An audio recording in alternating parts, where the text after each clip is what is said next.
dojki za dojenje i svega 1 do 2% žena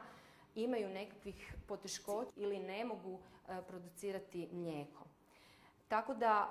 nekakve posebne pripreme za dojenje nisu potrebne, osim što je potrebno na neki način da budete upoznati sa tim značajem, jer trudnice su zapravo na neki način populacija koja je najinteresantnija upravo proizvođačima adaptiranih mlijeka, jer žele na neki način skrenuti pozornost na sebe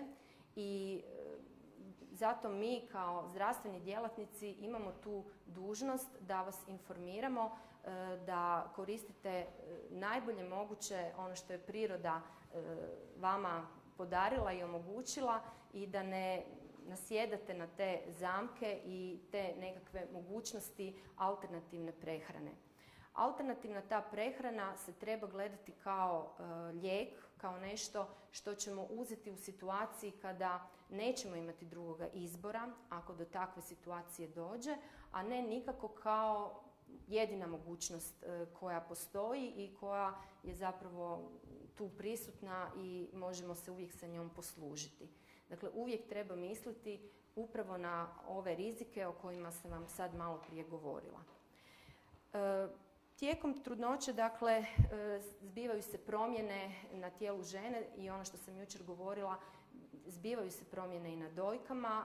mliječna žlijezda se formira, počinje bujati i sami hormoni čine svoj utjecaj da se mlijeko počinje stvarati i nakon poroda, kada više nema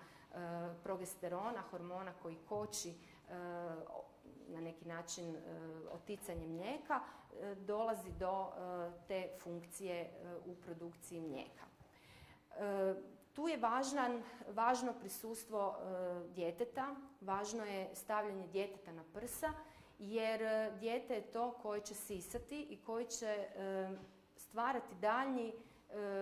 poticaj na stvaranje novoga mlijeka. To je jedan krug koji neminovno funkcionira upravo na taj način ponude i potražnje. Dakle, ukoliko dijete ne sisa, novo mlijeko se ne stvara i jednostavno to je formula. Tako da i ono kad sam jučer rekla